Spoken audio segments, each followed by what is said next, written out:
Need a job bago magtapos ang first quarter ng taon? Madya na at pumunta sa Kamsur-Peso sa Capitol Complex sa Pili, Camarines Sur. Nagpapatuloy kasi ang local recruitment activity ng ilang kumpanya at alok ang mga trabaho within and outside Camarines Sur sa pakipagtutulungan sa Public Employment Service Office ng probinsya.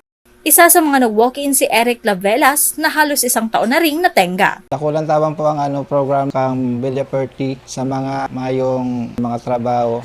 Magayon pa ang Kamsur-Peso pala kanina niya. Ayon sa Kamsur-Peso, may isang kumpanya mula sa Batangas ang nakipagtulungan sa kanila para sa mga bakanteng job positions gaya ng manufacturing, finance, human resources, engineering at iba pa. Sa katunayan ay may mga aplikante ng hired on the spot sa ilang posisyon gaya ni Ariel ng Himao, Pili, Camarines Sur.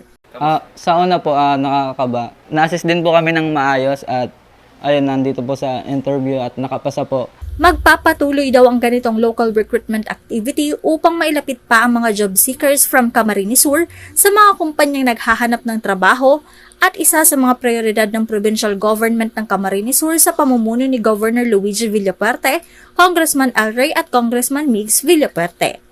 Dinadala din daw ng Kamsur-Peso sa komunidad ang ganitong local recruitment activity.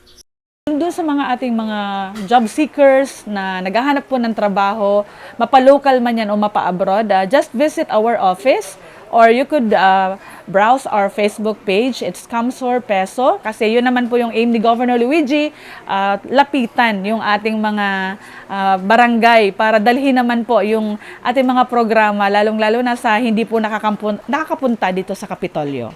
Marge Serico, CSN.